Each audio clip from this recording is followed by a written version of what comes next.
About supporting the troops. Mm-hmm. I cannot support the troops.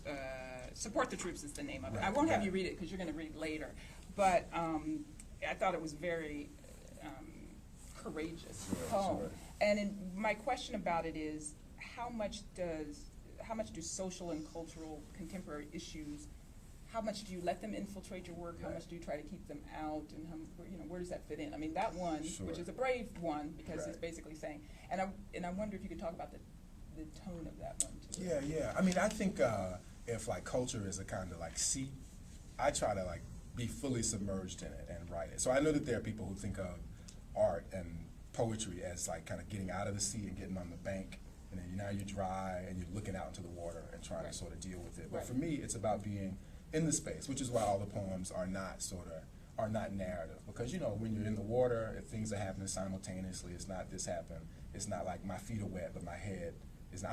I always talk in metaphor. Right. So I mean, I'm trying to Such a explain poet, it as, yes. as a kind of thing where it's just an integral part of like wading through life. Like I can't get out of the water and have like the way I feel about watching, bumper stickers that say support the troops. I don't disconnect that from like what my job is as a poet. I think, oh, this is what's happened to me today.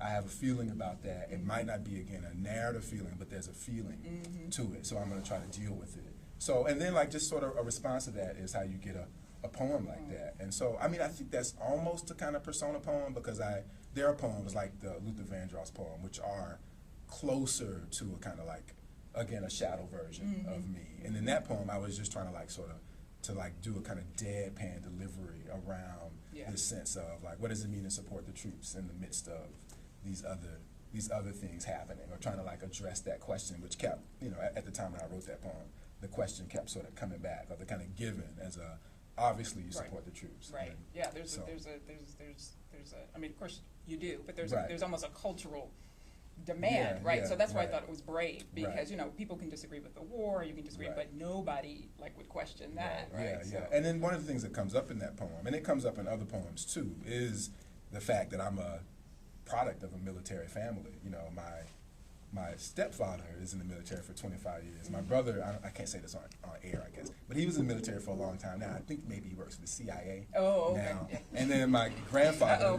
between the last book and this book, I discovered all of this stuff about my grandfather, who was a certified war hero, which I didn't know until I met my biological father. So there was these other questions that were overlapping in terms of like, well, what does that mean to have these feelings about like what we're doing as a country, and yet knowing that you are also sort of proud of Right. the jobs or the careers that you're and maleness. What does that mean about Absolutely. like manhood connected to those things? But again, for me, that is me trying to like access these things that I feel waking up, not these things that I sort of get out of the water and want to think about with some distance. I think I try to sort of like deal with it as a real moment, not like sort of retrospectively or not objectively, but as a kind of let the poem move the way my mind is moving. So there's things about, well, I got a house to worry about, or I hate flies, I just want to kill flies. I mean, these things come up in the poem. Right. And so that overlap, which is the weirdness and the surprise that is in the poem, it is just the surprise of a mind Right. in real time. Do you think that's why you write poetry, or do you write poetry? What's chicken and egg? You know what I mean? Do you Right, think right. because your mind works like that, you write? I mean, have you ever tried? Do you write prose, for example? Do No, you write fiction? because of the whole like order, because Yeah, of the that's stamina what us part. novelists want, to impose order on the world. Right? Instead, I That's- walk around and I always say, "Oh man, that could be in a novel." In fact, like because with the Malcolm X thing, so the first Pechachka in the book, for a long time, I was trying to sell the idea to all of my novelist friends. Maybe you want to do this. I'll take it. So the idea is, it's a kind of a detective story, but it's about the brothers, Malcolm X's brothers, and this guilt about him being assassinated, because they essentially detached themselves Yes. from him, right? Yes. So I thought, like, what about that guilt? Because that's a family question. It's a race question too, but it's also this question of like having this brother who's this huge figure, right? Right. So for a long time, and this is true, like I have a specific memory. I had other experiences of like being at a party with a guy, Michael Byers, who was a writer, and I was like, look, I just want like 5% maybe of the cut, but I got the whole idea, man. It's just play it out. It's a great novel idea. So inevitably though, because he wouldn't do it, I wrote a poem Right. about writing the novel. And so, I mean, that's sort of how the things, that's as close as I can get to novels. I think, oh, I can write a poem about writing a novel. Yeah, I loved that one, yeah. That's why I so. asked you the question about whether you wrote. Oh, cool. Right. I might take that. Yeah, I think it's a good idea. I'm full of them now. I got lots of good ideas. So the other idea now, and I'm generous with my ideas now. Yeah, It's yeah, like the because you know cultural- this is being filmed. This is the And there's cultural- lots of other novel writers in the audience, so I be know. careful. This is the right? cultural commons. So, you know, I haven't been able to play spades for, this is questions of blackness too, because I felt like, you know, I can't play spades, so I'm not You can't play official spades? black. Well, I just learned. Oh, okay. But it was such a revelation that I was like, somebody's got to do a documentary about spades. Come on, man. And bidwis. Do you play bidwis? No, I don't. I mean, I don't do cards. Oh, okay. So, but I learned how to play spades, and even a documentary about spades. Like that's the poem right there, because it's like, well, what is that about? Right. You know. Yeah. So anyway, so I thought like, yeah, that's got to be done. So I'm full of ideas. Okay. It's why I'm a poet, because I feel like poetry will absorb Yeah. these ideas in a way that like my practical life will not allow me to like make them happen. So Wonderful. All right, maybe I'll pause here and open it up for questions from the audience. I have more, but I'd love to make this a conversation. I'm sure you guys have things you'd like to jump in. we can keep Anyone? talking. Or we can keep talking. Anyone? Yes. I'm glad you addressed the whole slam poetry thing, because I'm actually the president of the slam team thing here. Right. So I find myself lately having problems writing just because I think I'm so jaded with a lot of the repetition and stuff. And I'm really interested about how poets, their routine, Right. and if you have like the space you have to get into mentally, I guess, to write your poem, and Right. how you get there. Well, it is routine / obsession. So I just sort of go to a space. I go to my office when everybody's asleep, and I just hope something happens.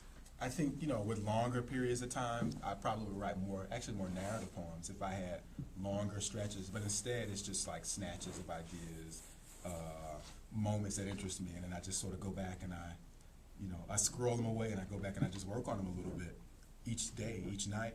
But what I would say about that is, like, I sort of think in the process of making work, I don't think so much about time, because that's really what that question is about. Like when people say, I'm having trouble. Because I think, well, you know, if you don't have a sort of deadline, you don't have trouble. It just means I didn't write tonight, but I'll write next week. It's that kind of idea. And there's something about like learning, coming to writing in the academic space with grades and the end of the semester, where we do sort of get trained to think that there has to be a sort of instant product or an outcome. But you know, I mean, it takes me years to finish poems, and I actually like that. I like that I know I can go up and sort of get back into something that I was working on, and then they're done. I don't keep track of copies. I know that I have stacks and stacks, and when I first started, I used to keep like boxes full of drafts, and then I just stopped because I sort of felt like, you know, it doesn't matter. Like it just goes until it's done, and that really takes off the pressure, because sometimes I go up and I just write like, you know, today I saw a cat. You know, Terrance Hayes. All right, I'm done.